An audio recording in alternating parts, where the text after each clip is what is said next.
Olá pessoal, eu sou o Dr. Moacir Rosa, médico psiquiatra, diretor do IPAM, Instituto de Psiquiatria Avançada e Neuromodulação. Hoje nós vamos falar um pouco sobre eletroconvulsoterapia e estimulação magnética transcraniana, as semelhanças e as diferenças. Fazer uma pequena comparação entre as duas.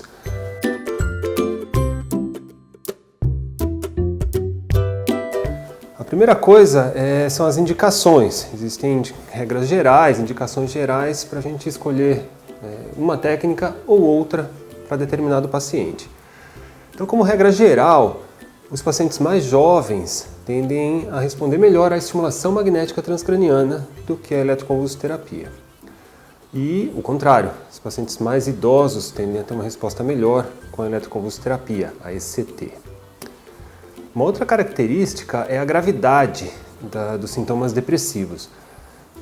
Quadros mais graves geralmente vão ter uma melhor resposta com a eletroconvulsoterapia, a ECT, enquanto que quadros um pouco mais leves ou moderados vão ter uma tendência a responder bem com a estimulação magnética transcraniana, a MT.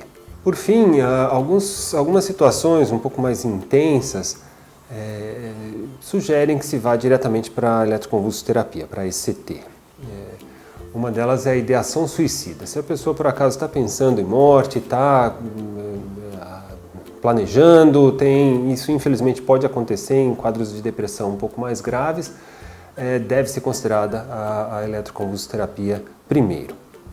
Uma outra situação é quando o paciente está no que nós chamamos de depressão psicótica. Então ele tem uma depressão tão grave que ele começa a ter delírios, por exemplo, que seus órgãos estão apodrecendo, ou que não tem órgãos internos mais, ou ele começa a ouvir vozes falando coisas ruins para ele, que ele não presta, que ele não serve para nada, que ele fez muita coisa errada, você começa a ouvir vozes, então isso a gente chama de sintomas psicóticos, isso é uma depressão psicótica.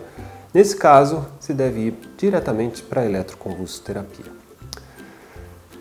Uma outra característica é a cronicidade, ou seja, o tempo de doença. Então, pacientes que têm uma depressão muito crônica, muito longa, geralmente vão precisar de um tratamento um pouco mais intenso. Nesse caso, é a eletroconvulsoterapia. Provavelmente vai ter uma melhor resposta do que a estimulação magnética.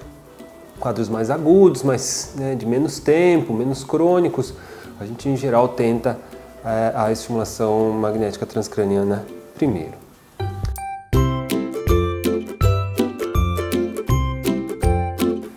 Durante a aplicação, as técnicas são diferentes. A estimulação magnética é mais simples, ela é feita no consultório, a pessoa pode vir sozinha, embora sozinha, ela praticamente não tem nenhum efeito colateral, pouco de dor de cabeça, então é uma técnica simples e que geralmente para alguns quadros mais que não são tão intensos, a gente tenta primeiro. E se por acaso não funcionar, a gente teria a opção da eletroconvulsoterapia na sequência. A ECT já precisa de anestesia geral, precisa ser feita num hospital, precisa ser feita com acompanhante, dá mais efeitos colaterais, é um tratamento mais incisivo, sua eficácia é maior, mas também acaba tendo mais sintomas colaterais. Então a gente precisa sempre pesar exatamente as indicações, os efeitos colaterais, a situação momentânea do paciente para escolher uma técnica e outra. E fazer uma técnica não elimina a possibilidade de fazer a outra. Algumas pessoas precisam realmente de algo mais incisivo, se por acaso, por exemplo, a estimulação magnética não tiver a eficácia que a gente esperaria.